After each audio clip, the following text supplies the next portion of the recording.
I thought I was overreacting, that the age difference, her sweet and helpful way, were just coincidences. Aline was young, gorgeous, one of those people who seemed to light up a room without even trying. I was the one who picked her. I needed someone to help around the house while I worked, and my husband, Marcelo, was the first one to praise her. Polite, focused, a good girl, he said. In the beginning, I thought the way he treated her was just kindness. Later, the discomfort started. Scene 1 I knew, and I'm ashamed of that.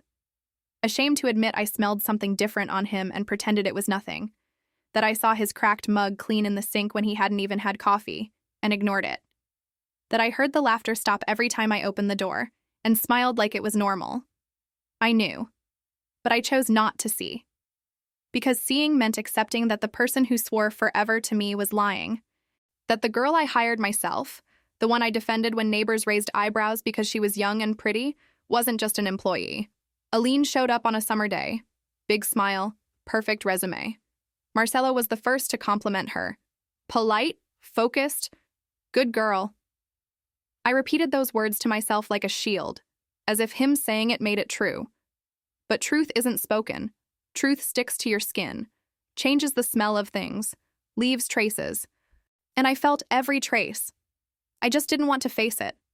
He started coming home late, always with a good excuse. Meeting ran long. Traffic? Stopped to talk to João. And I'd nod, too tired to doubt, too grown up to be the paranoid wife. Stupid. One day, I came home early, forgot a document, something silly. I opened the door and the house was too quiet. Not empty, quiet, like someone had been holding their breath. The office light was on, the door half open. I stopped in the hallway. My heart was beating so loud I thought they'd hear it. I took a step. The wood creaked. The whispering inside went silent, but I didn't go in. Not that day. I turned around and left. I called him, said I'd manage without the document. He didn't even ask why I didn't come in. Just said, okay, love, and hung up. That's when I really knew, and I kept pretending. Because admitting it is signing your own downfall. And I wasn't ready to fall yet. Scene 2. Before everything turned to ashes, we had a ritual. Every day at 7 in the morning, before the world really woke up, I'd go downstairs to the kitchen and find Marcelo already sitting there, sleep messy hair, glasses crooked while he read the news on his phone. The coffee maker was still hissing, filling the place with that strong smell of fresh brew, and he always made mine the way I liked. Little sugar, lots of milk. Good morning, love. Morning. A quick kiss. On the forehead, on the cheek, sometimes on the mouth, but quick. Rushed, because life didn't wait. Toast with melted butter, fresh squeezed orange juice when he was in the mood. Sundays were scrambled eggs with cheese, our weekly indulgence. It seemed small, but it was everything. Because these little things build a marriage. Not the epic proposal, not the honeymoon, not the party. It's the everyday coffee. It's the good morning you never skip. It's the kiss before leaving, even if you're late. I believed in that. In us. On Saturdays, we went grocery shopping together. He pushed the cart, I picked the fruit. We argued about which pasta brand was better like it was a state decision. He grabbed imported beers I thought were too pricey. I grabbed chocolates he said would ruin my diet. You don't have a diet. And you don't have a beer budget. Touché. And we laughed. Like everything was simple. Like love was just that. Supermarket, laughter, and a full cart. It was on one of those Saturdays that we talked about hiring someone to help at home. I was working 12 hours a day. I came home dead tired. The house was a mess. Piles of clothes, dishes in the sink, dust everywhere. Marcelo tried to help, but he was also drowning in work. We need help, I said, trying not to drop the eggs. Yeah, it's about time. I posted an ad, got 3 replies, interviewed everyone. Aline was the last. She came in a simple dress, flat sandals, hair in a messy bun. She smiled when I opened the door, and her smile lit everything up. You know, one of those smiles that look real. Hi, I'm Aline. I came about the job. Come in, please. She walked in slowly, looking around with respectful curiosity. Sat on the edge of the couch, hands in her lap, posture of someone who doesn't want to bother. I asked questions, experience, availability, references. She answered everything calmly. Soft voice, polite. Marcelo walked into the room in the middle of the interview. He'd just gotten out of the shower, hair still wet, simple white t-shirt. "Hey, sorry to interrupt. Just grabbing water." "It's fine, love. This is Aline. Candidate to help us around the house." He looked at her. She looked at him. For a second, I thought I saw something. A recognition, a flash. But he just smiled, politely. "Nice to meet you, Aline. Welcome. Nice to meet you." And he left. I hired her the same day. She seemed perfect. Great references, good availability, fair price. And honestly, she had this maternal vibe, caring, like she really gave a damn. Aline started on Monday. 3 times a week, Monday, Wednesday, Friday, 9 to 5. And from day 1, the house changed. Everything smelled like lavender. Towels folded exactly how I liked, sink shining, floors spotless. She left fresh coffee in the afternoon with homemade cookies. "She's really good," Marcelo said one day, biting into a cookie. "Yeah, we lucked out." Luck. That word haunts me. Marcelo started working more from home. He said the company office was too noisy, too many meetings, that he got more done in our home office. I didn't question it. I thought it was nice having him close. But close started to mean something else. Sometimes, when I came home from work, they were in the living room, laughing at something on his phone. She cleaning the table, he putting papers away. All innocent, all normal, until it wasn't. One day, I walked in and they stepped apart, too fast. Like they'd been caught. But caught doing what? They weren't doing anything. Just close. Too close. "Did I interrupt something?" I asked, trying to sound casual. "No, love.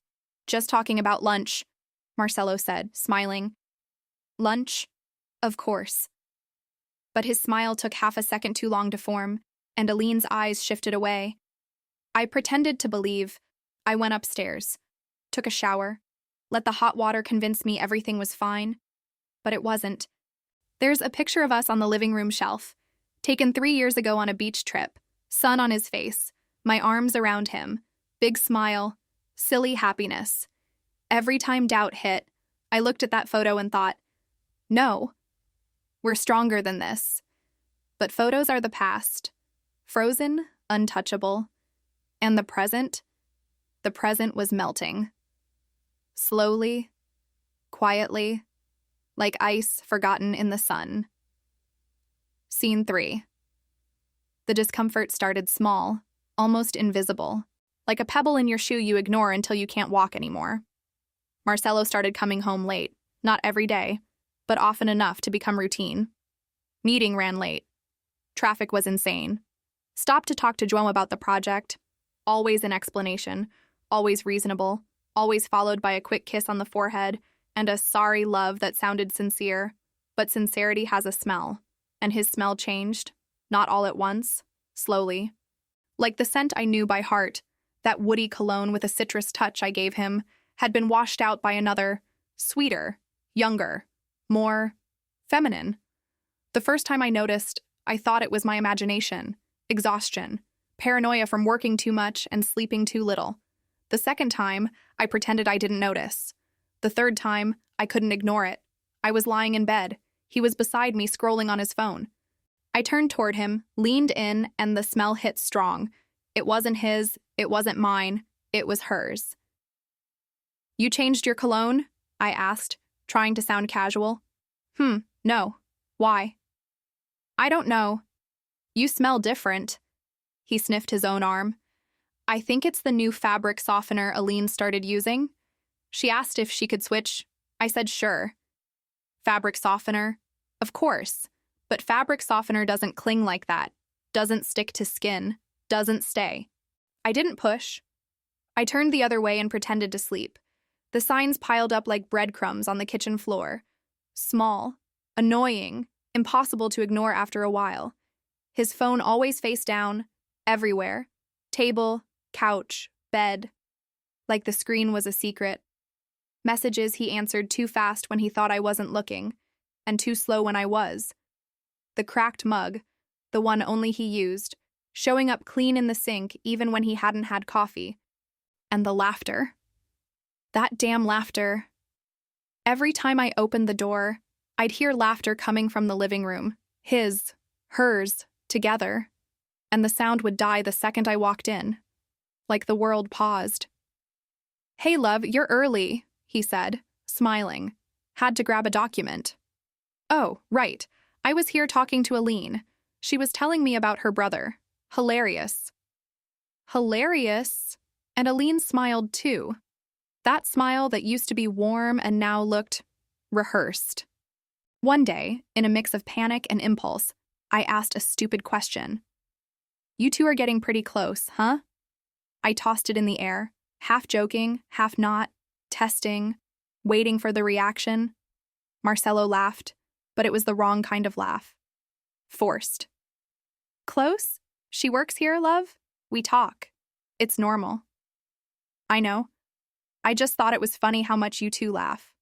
He looked away, grabbed his phone, changed the subject, and me. I stored that. Like you store a knife in a drawer. The next Tuesday, I decided to run a test. Not a pregnancy test, not COVID, a loyalty test. Me, who always criticized that, who thought it was invasive, manipulative, toxic, but desperation shifts things. I sat at my work computer during lunch and searched. How to know if my husband is cheating. Signs of male infidelity. Does a loyalty test actually work? Each click made me shrink a little, like I was crossing an invisible line between the confident wife and the paranoid one. But I needed to know. I couldn't live in that limbo anymore. That foggy space between doubt and certainty where everything is blurry. I decided to keep it simple. Create a situation. Watch. I told him I'd sleep at my mom's because she wasn't feeling well. She was fine. Perfect. But I needed an excuse. I packed a small bag, clothes, toothbrush, charger, kissed him. "Call me if anything happens, okay?" "Okay. Hope your mom feels better." I left, closed the door, got in the car, but I didn't go to my mom's. I went to a hotel 3 blocks away. Plain room, hard bed, smell of industrial cleaner. I lay down, stared at the ceiling, waited. At 11, I texted him. "Got here. Mom's already asleep. Good night, love." He took 10 minutes to reply. "Good night. Sleep well. Period. No heart. No missing me. No warmth."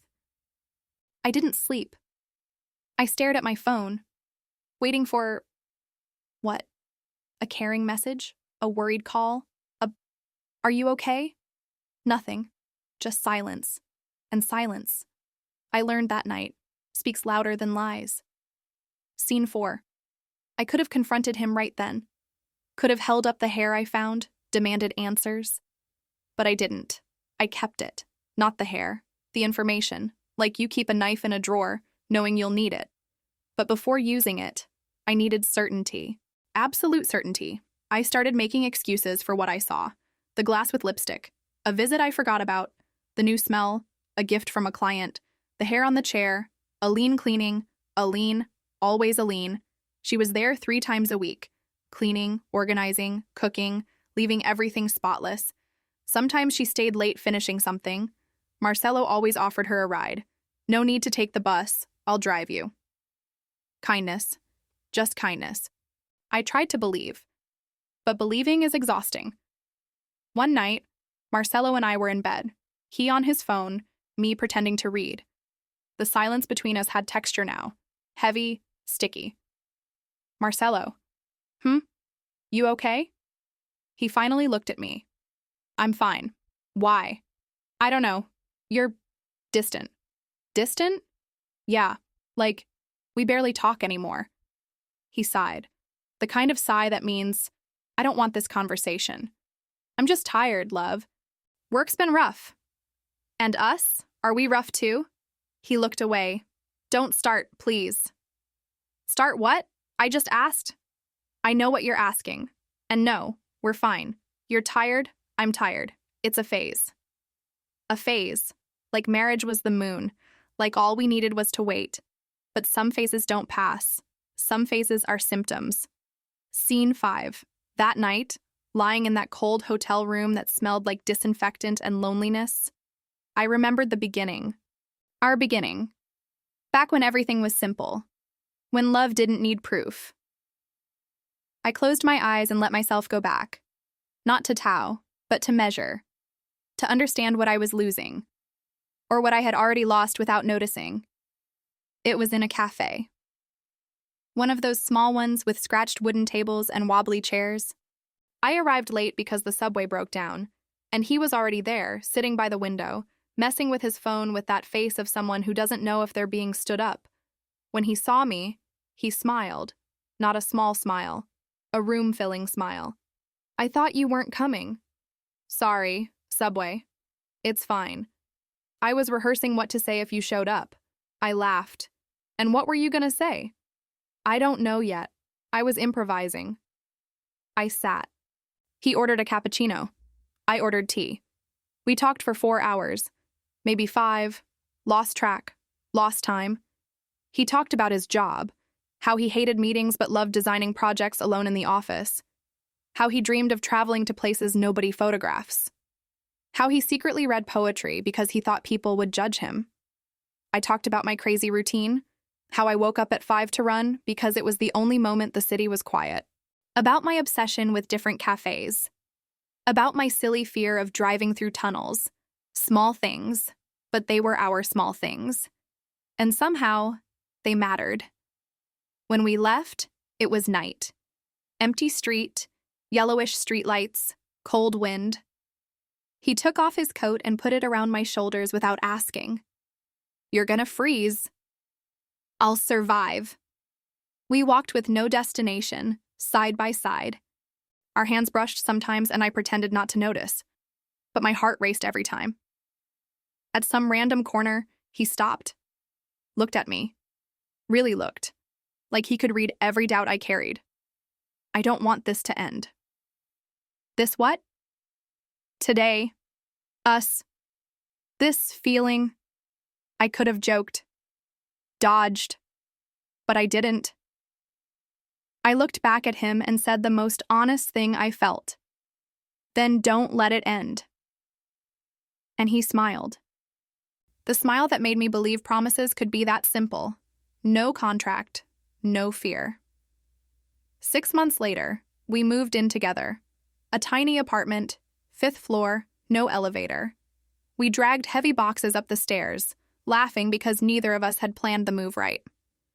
We need a table, and a bed, and curtains. Definitely curtains. Why? You embarrassed of the neighbors? I'm embarrassed of waking up with the sun in my face.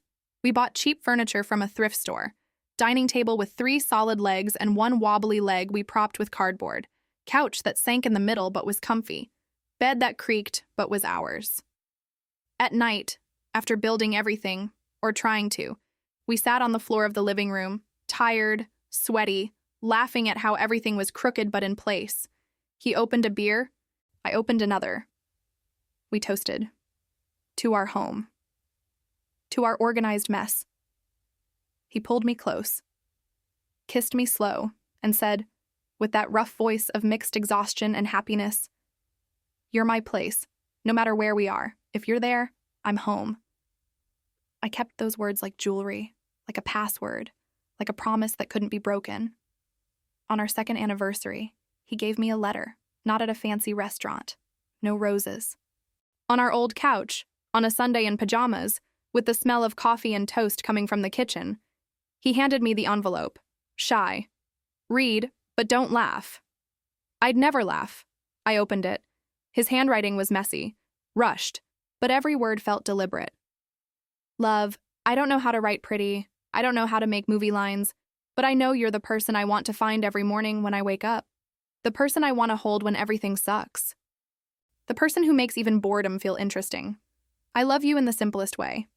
wanting to stay, always, no matter what. You're my place, and I'll take care of that.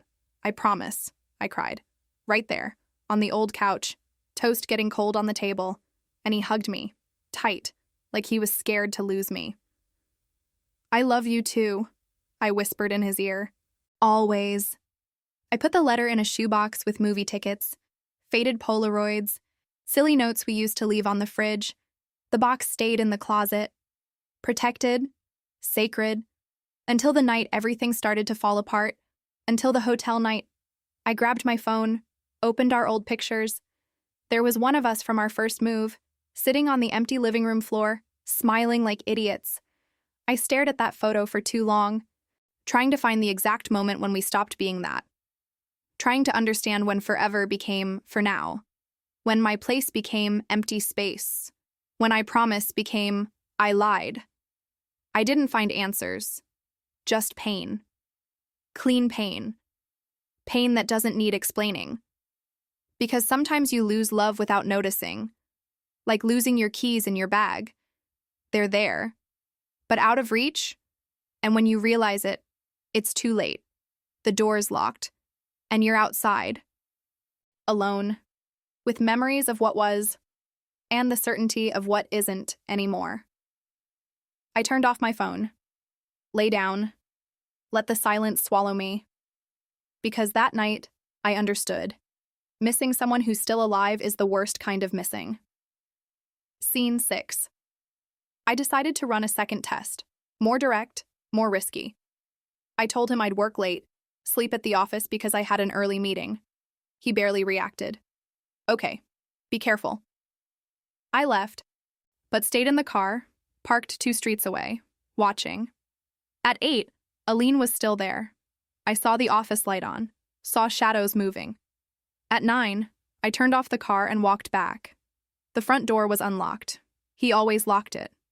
Always. I went in quietly. The house was silent, but not empty. A lived-in silence. A silence that breathed. I went up the stairs. Each step felt endless. The office door was ajar. Cold light spilling out. I pushed it. Gently. And I saw. Not the worst. Not yet. But enough. The 2 of them too close. She sitting on the desk. Him standing between her legs. His hands on her hips. His face close to hers. It wasn't a kiss. Not yet. But it was the promise of one. The second before, they saw me. Froze. Aline covered her mouth. Marcelo stepped back. And me. I couldn't speak. My voice died before it came out. I just looked. For too long. Or maybe not long enough. Then I turned and went downstairs. Marcelo followed. Wait, let me explain. But I didn't stop. I grabbed my bag. Left. I drove with no destination, cried with no sound, and when I finally stopped, I was in front of my mom's house. Scene 7. The next morning, I went back. I got a silent Uber, the kind of driver who doesn't force conversation. I thanked him in my head. I didn't have the energy to pretend everything was fine. When the house appeared at the end of the street, my stomach tightened. It looked the same. Light-colored front, big windows, the garden I watered every week, but it wasn't mine anymore. Or maybe it never was. I went in slowly. The key turned in the lock with the same sound as always, but this time each click hurt like a warning. You don't belong here. The house was quiet. Not the good kind of quiet, like a lazy Saturday morning. It was heavy. Loaded. Like the walls knew and were ashamed for me. It smelled like lavender. As always. Aline had been there, cleaned, tidied, continued pretending everything was normal. I went up the stairs. Each step was a decision. Go back, keep going. Pretend I hadn't seen anything and keep living in the comfortable lie. But I'd already crossed the line. There was no going back. The office door was closed. I put my hand on the cold wood, took a deep breath, and opened it. Marcelo was there, sitting in the chair, laptop open, face like he hadn't slept all night. When he saw me, he stood up fast. Too fast, like someone caught, "Hey, you, came back." It wasn't a question, it was a fact, mixed with relief or fear. I couldn't tell which. I came to get the document. Oh, right. He didn't move, just stood there, hands in his pockets, looking at me like I was a bomb about to go off. I looked around, everything in place. Papers, pens, his chair, the other chair, pushed against the wall, and on the back of it, a strand of hair. Thin, light brown, long. Not mine. My hair was dark, short. This was hers. I pointed at the hair without a word, just pointed, like pointing to evidence in court. He looked at it, swallowed hard, opened his mouth, closed it. He had no defense. It's Aline's, I said. Calm voice, too controlled. She was here yesterday. She came to clean. In the office. She cleaned the whole house. Even here. Silence. Marcelo. She was here, last night, when you thought I wouldn't come back. It wasn't like that. So how was it? He ran his hand through his hair, gestured nervously, trying to find words that didn't lie but didn't give everything away either. She forgot something, came back to get it. We talked. That's all. Talked? Yeah. Sitting in your chair. She was tired. And you? Where were you? He didn't answer, just looked away. And in that glance, that second of cowardice, I saw everything.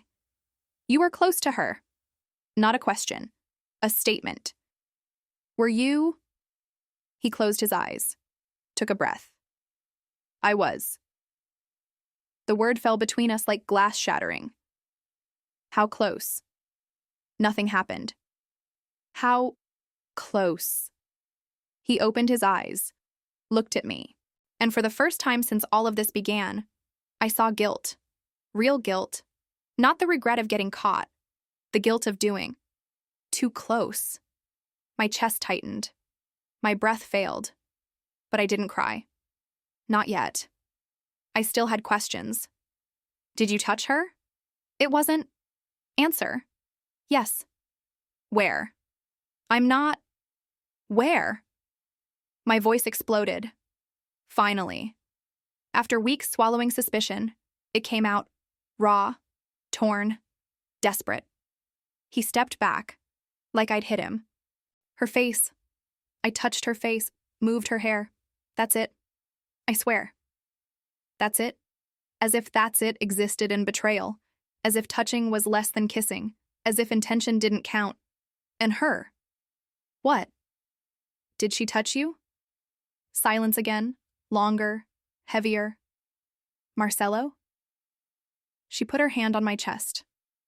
But I stopped it. I stopped before anything happened. I swear I did. Before. As if before meant anything. As if stopping halfway erased the act. I sat on the edge of the desk. Not because I wanted to, because my legs couldn't hold me anymore. How long? What? How long has this been going on? Nothing's going on.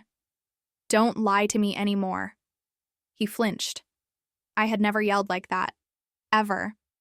2 months, 60 days, 8 weeks, 60 days of me sleeping next to him thinking everything was fine, 60 days of lies, fake good morning kisses, empty, I love yous. 2 months, I repeated, more to myself than to him, testing the weight of it. But nothing happened, I swear. Nothing. You touched her, she touched you. You laughed together. You stayed alone. You hid it from me. That's nothing. It's not what you think. And what am I thinking? He didn't answer, because he knew. I stood up, grabbed my bag, my document, walked to the door. Where are you going? I stopped. Didn't turn. Just spoke, back to him, voice way too controlled to be real. Away from you. Scene 8. I didn't go far. I went to my mom's, again, like a child who falls and runs to a familiar lap. She opened the door, saw my face, and didn't need to ask anything, just pulled me inside and shut the world out. I stayed 2 days locked in the bedroom, didn't cry, didn't scream, just lay there, staring at the ceiling, trying to understand how everything fell apart so fast. Or so slowly. I didn't know anymore. Marcelo called 20 times, sent 30 messages. I'm sorry. Let me explain. It wasn't what you think. I love you. Blocked. He emailed. Blocked. He messaged through my mom. She deleted it without reading. You don't owe him anything, she said, bringing me tea and cookies like that could fix betrayal. Not right now. But on the third day, I needed more. Not an explanation. Closure. Certainty. Absolute certainty. Because part of me, the stupid part, the part that still loved him, wanted to believe that nothing happened was true. So I made the stupidest, or bravest, still not sure, decision of my life. I went back. No warning. Middle of the afternoon, Tuesday, that dead day of the week when nothing ever happens, because I needed to see, with my own eyes, not hair, not smell, not deduction. See, I arrived by Uber, got out 2 houses before, walked slowly, like a thief in my own life. The front door was cracked open, cracked, like an invitation, or carelessness. I pushed it, slowly, quietly. The house was quiet, but not empty. There was presence, 2 presences. I heard voices, low, whispered, coming from the office. I went up the stairs, stepping on the edges so the wood wouldn't creak. A trick I learned as a teenager sneaking in late. I never imagined I'd use it in my own house. Against my own husband. I reached the hallway. The office door was ajar. Cold afternoon light came in through the window, making long shadows. And in the middle of the shadows, I saw her sitting on the desk, not the chair, the desk, legs dangling, skirt riding up, hair down, him, standing between her legs, his hands on her hips, his face close, so close their breaths warmed each other. It wasn't a kiss, not yet, but it was the second before, a decision being made, a line being crossed.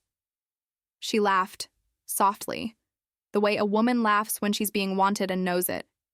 He smiled, the way a man smiles when he forgets he made promises at home.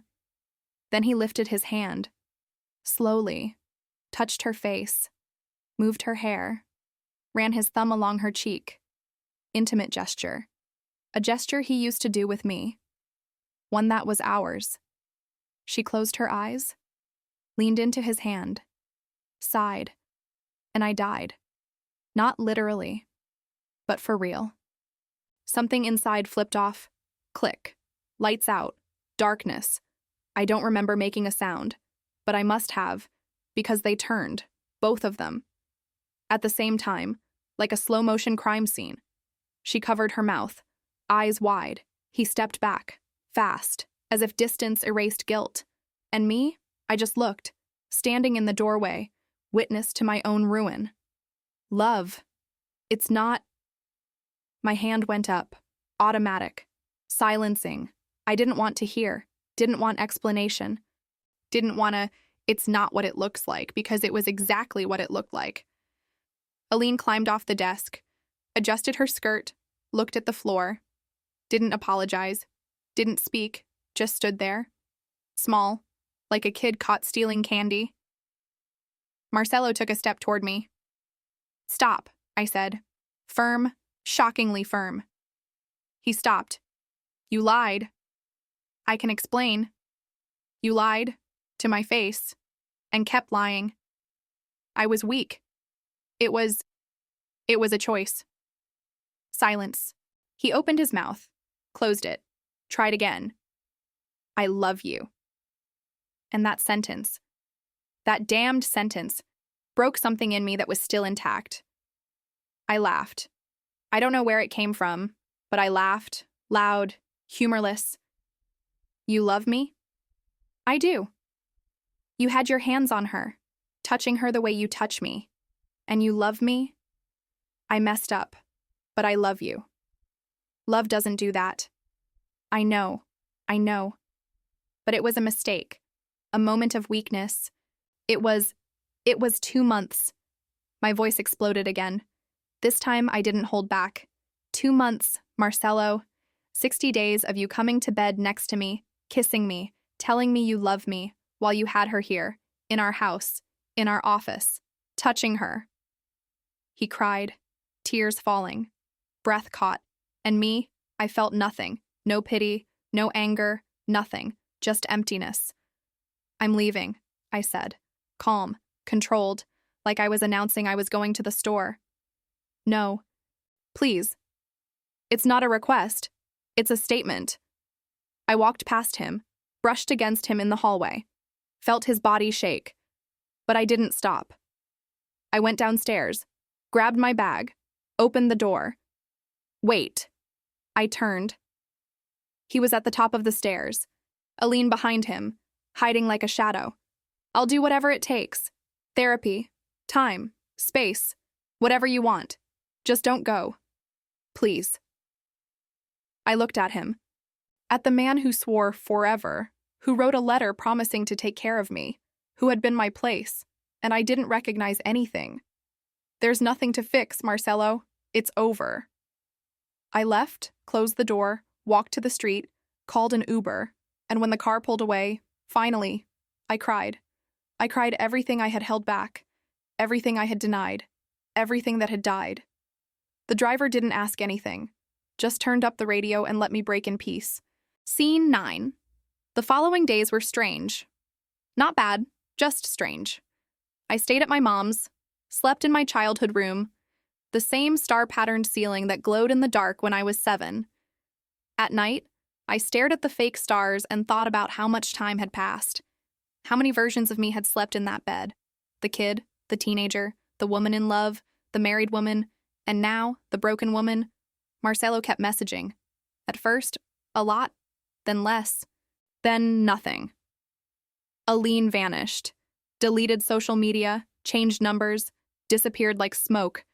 My mom didn't talk much, just cooked, brought tea, sat beside me without demanding conversation, and it was enough. One night, she knocked on my door. Can I come in? Yeah. She sat on the edge of the bed, ran her hand through my hair, the same way she used to when I had nightmares.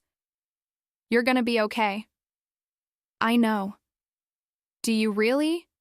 I thought before answering. I think so, but it's gonna take time. It will, but it'll pass. How do you know? She gave a sad smile. Because I've been through it. I looked at her, shocked. You? Your father, before you were born, he had an affair. Mom, you never told me that. Because it wasn't about him. It was about me, and I had to learn that staying or leaving isn't about forgiveness or revenge. It's about what you can carry without losing yourself in the weight. And you could carry it. For a while. Until I realized carrying wasn't living. It was just surviving. And surviving isn't enough. You left. Yes. And it was the best decision I ever made. Not because he was worthless, but because I wasn't. Because I chose my peace. I held on to her and cried. Cried everything I'd bottled up. And she held me back. Firm, like an anchor. Scene 10. After that day, everything stopped. Not the world, just me. Like a clock that forgets to tick. I stayed at my mom's, locked in my childhood room with the flowery wallpaper I picked when I was 12, and thought pink flowers were peak sophistication. The bed was small, the mattress too soft. The pillow smelled like lavender and childhood. I'd lie there staring at the ceiling, counting the damp spots, trying to find shapes. Dog, cloud, his face, always his face. My mom didn't force conversation, just came in sometimes with tea and toast, set it on the nightstand, and left, quiet, respectful, like someone caring for an open wound without touching it. On the third day, I finally got up, not because I felt better, but because lying down hurt more than moving. I showered, long, hot water until it burned, like I could wash the memory off my skin. When I got out, I looked at the fogged mirror. Didn't recognize the reflection. Sunken eyes, pale skin, lifeless hair, like a faded version of myself. A bad copy. I dried my hair slowly, ran my fingers through it, and felt I needed to cut it. Not for looks, for control. Cutting was choosing something. Small, silly, but mine. I grabbed the big fabric cutting scissors from the bathroom drawer. Lifted a strand, cut. It didn't look good, it was crooked, but it was mine. My choice. My control. I cut more, and more, until it was shoulder length, uneven, rebellious, but different. Different from when he touched it. Different from when he brushed it off my forehead. Different. I looked in the mirror again, and for the first time in days, I took a full breath. After the shower, I went downstairs. My mom was in the kitchen, baking cake, the cornmeal cake with lemon zest she always made when I was sad. "You cut your hair." I did. "It's different." That was the point. She smiled. Not pity, pride. The "she's gonna make it" kind of smile. I sat at the little kitchen table. She served coffee, warm cake, melting butter. "You need to sort things out," she said. Straight to the point. "What things?" "Your things. From the house. Documents.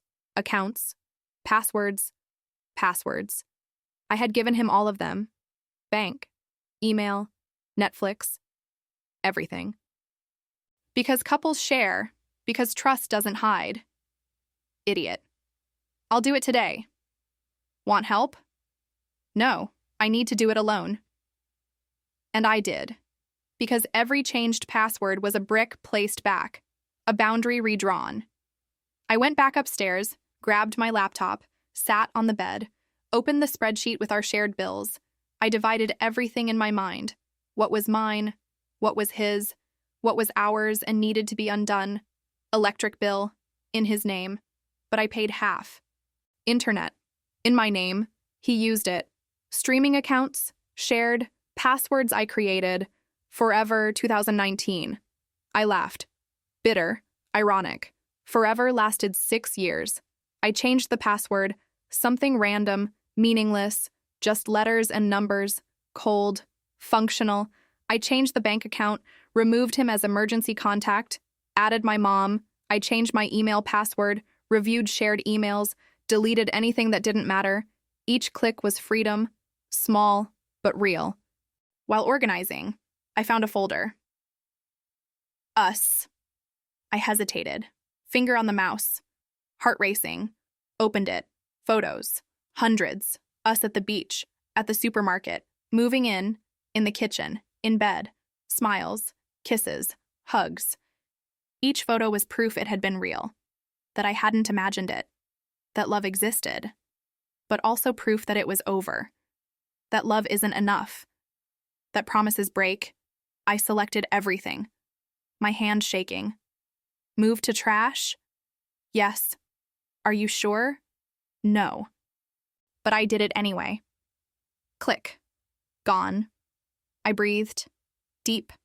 Unsteady. But I breathed. That night, before bed, I checked my phone. Marcelo had sent a message. "I'm sorry, every day. I know it doesn't change anything, but I am." I didn't reply. Just read it, and archived it. I didn't block him, didn't delete it, just removed it from sight because the anger was gone. It hadn't become forgiveness. It had become indifference. And indifference, I realized, was far more powerful than hate. I lay down, hugged the pillow, and slept. No crying, no spiraling thoughts, just sleep. And it was the first night in weeks that I didn't wake up with my chest tight. Scene 11. A week later, he showed up. No call, no warning. Just rang my mom's doorbell on a Saturday morning. I was having breakfast, toast with jam, coffee with milk. A simple ritual that had become an anchor. My mom answered. I heard his voice outside. Low, hesitant. "I just want to talk to her, please." My mom came back to the kitchen, looked at me, waiting. "He wants to talk to you." "I know." Should I send him away? I thought. Part of me wanted that. Part of me needed to hear him, not to go back, but to close the door. For real. "No, let him in." She hesitated, but did. Marcelo walked in slowly, like an unwanted guest. Looked around, awkward, until he saw me in the kitchen. He looked different. Scruffy beard, dark circles, wrinkled clothes, like he hadn't slept in days. Good. Hey. Hey. Silence. Heavy. Awkward. My mom left, quiet, gave us space but stayed close in case she needed to step in. Can I sit? I pointed at the chair across from me. He sat, hands on the table, restless. Thank you for seeing me. I didn't respond. Just waited. He took a deep breath. Rehearsed. Like he had practiced this. I ruined everything. I know. And there's no excuse, no justification. I betrayed your trust. Betrayed us. And I'll carry that for the rest of my life. Pause. Waiting for a reaction. I didn't give one. But I love you. I really do. And I know you don't believe that anymore. And I get it. But it's true. I love you. And I want to fix this. I want to do therapy, change, do whatever it takes to be the man you deserve. I waited for him to finish. Waited for the silence to settle. And only then did I speak. You think this is about you? He blinked. Confused. What? You think this is about you proving something? About you changing? About you fixing things? I want to do what's right. You should have done what was right from the beginning. Silence. He lowered his head. You still don't get it, Marcelo.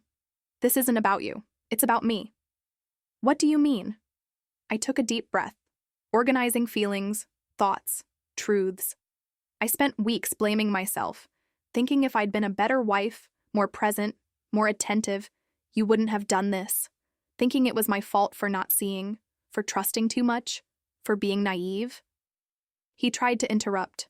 I raised a hand, shut him up. But it wasn't. It was never my fault. It was yours. You chose, every time. For 2 months, 60 days, you chose her. You chose to lie. You chose to make me feel crazy for doubting. You chose to put your hands on her, knowing I was at home waiting for you. He cried, tears sliding down. But I didn't stop. And now you want me to forgive you, to give you another chance, to forget and keep going like nothing happened. But I can't. Because every time I look at you, I'll remember. Every time you come home late, I'll question. Every time you smile at your phone, I'll wonder, is it her? I'll prove. I don't want you to prove anything. I want peace. He looked at me, desperate. And I don't give you peace. No, not anymore. Silence. Long. Painful. Final. So that's it. It's over. It's over. He sobbed, covered his face with his hands, cried. Loud. Without shame. And me? I felt nothing. No pity. No anger. No love. Just relief. After a while, he pulled himself together, wiped his face on his sleeve, stood up. I'll send your things. Everything you left at the house. Thanks. And if you need anything at all, you can call me. I won't need anything. He nodded, defeated, walked to the door. Before leaving, he turned around. One last time. I really am sorry. I know. And I did. He was sorry. But sorry doesn't fix anything. Doesn't rebuild trust. Doesn't erase memory. Doesn't heal wounds. He left. The door closed. And for the first time since everything began, I breathed without weight. My mom came back to the kitchen, sat beside me, held my hand. You did the right thing. I know. It's gonna hurt. For a while. But it'll pass. I know. And I did. Because pain doesn't kill. Pain teaches. Pain transforms. And me? I was ready to transform. Scene 12. I started therapy. Not because I was destroyed, but because I wanted to understand. Understand why I chose to stay blind. Why the fear of losing him was bigger than the fear of being lied to. My therapist asked me, in our third session, what did you lose besides him? I thought, my confidence in myself. And what did you gain? That question caught me off guard. I don't think I gained anything. Think again. I did, really did. Clarity. I gained clarity. About what I deserve, what I accept, who I am when no one's watching. She smiled. That's not small. And it wasn't. For the first time, I felt solid ground under my feet, even if it was new ground, even if it still hurt to stand. Scene 13. It's been 3 months now. I rented a small apartment, just mine, with a balcony facing the park. I bought plants, hung up paintings I chose, played music I liked without worrying if someone else would like it too. I wake up alone. I go to sleep alone. And it's fine, it's not loneliness.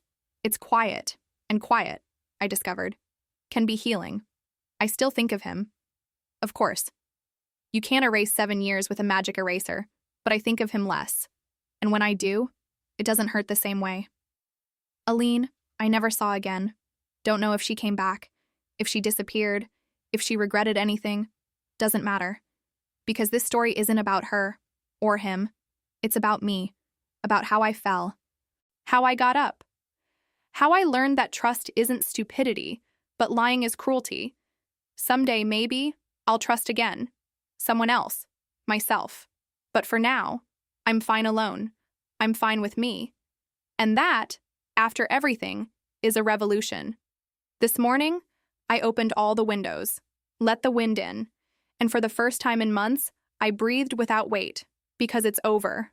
For real. And I survived. More than that. I lived. Final emotional closing. There's no movie happy ending here. No reconciliation, no easy forgiveness that solves everything. There's me, whole, alone, and free. And that, I realized, is more than enough. Too much trust doesn't blind when it comes with boundaries. And boundaries, I learned, aren't walls. They're borders. They're saying, up to here, I allow. Beyond this, I protect myself. Marcelo wasn't a villain. Aline wasn't a demon.